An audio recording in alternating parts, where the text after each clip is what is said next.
This initiative is about freedom of speech. It's about holding YouTube accountable for the commitment that they put upon themselves when they put in their own community guidelines that they would encourage and support and defend free speech.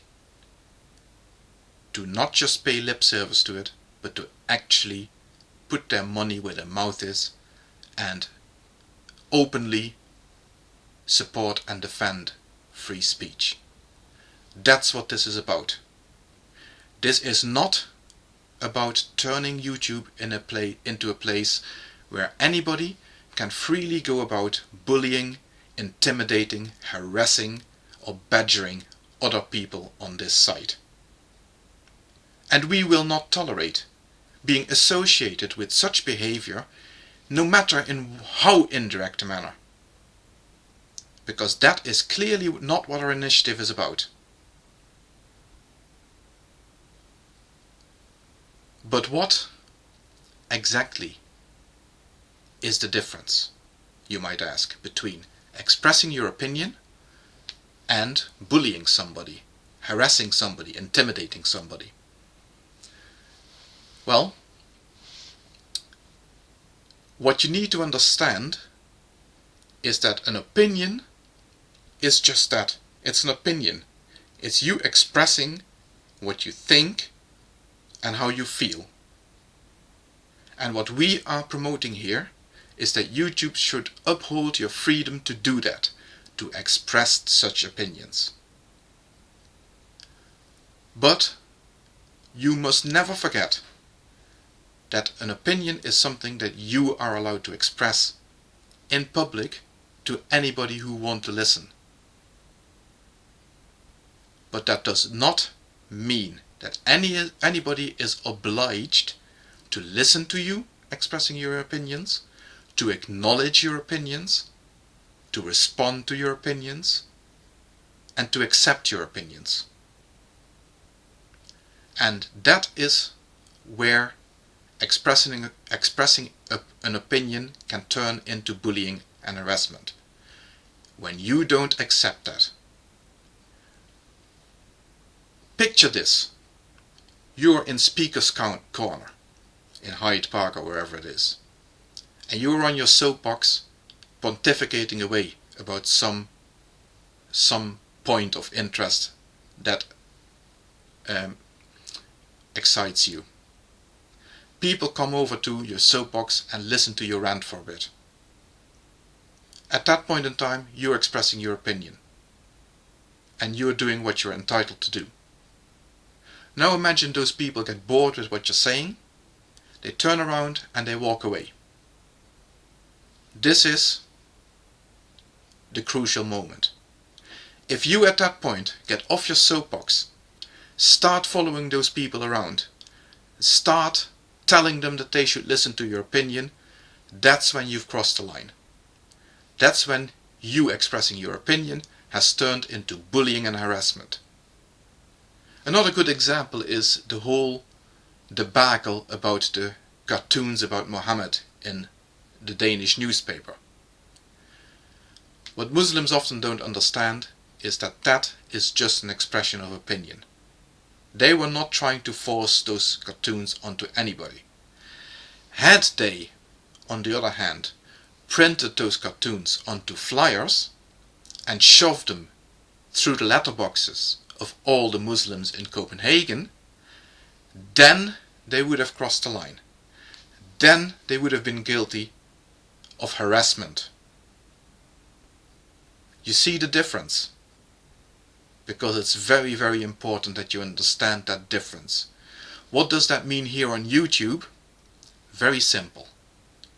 If you see somebody posting a video in which they appear to tear strips of somebody else, in which they express the vilest opinions about that person, in which they call them names, in which they ridicule them, belittle them, is that bullying? Is that harassment? No. That is expressing an opinion. Now YouTube have given people the option to not have to listen to anybody saying such things about them. It's called the block function. And everybody has a perfect right to use that function against anybody who expresses opinions that you find upsetting or that you cannot tolerate.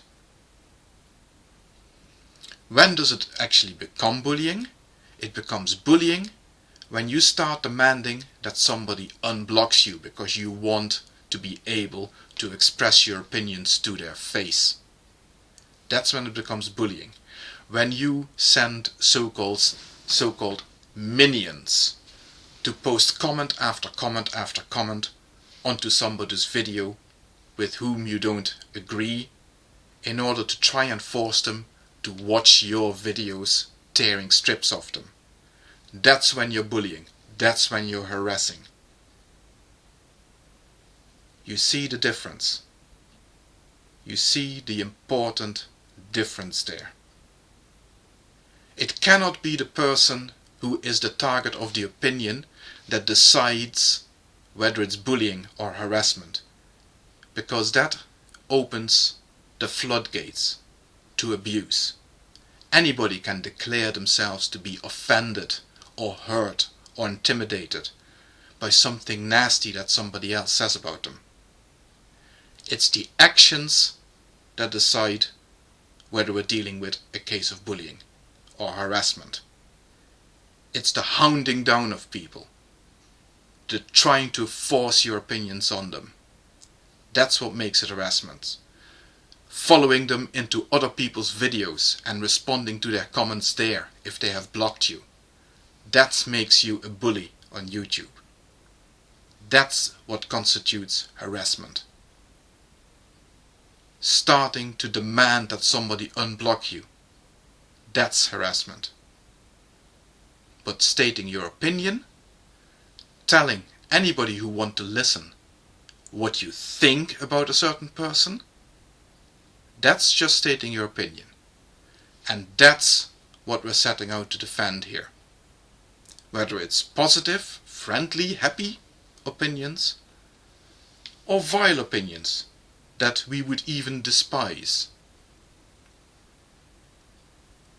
That is not up to us to decide. When somebody expresses an unpalatable opinion, isn't it better that that's done in the harsh light of day, where everybody can see clearly for themselves, in the glaring light, all the flaws of that opinion?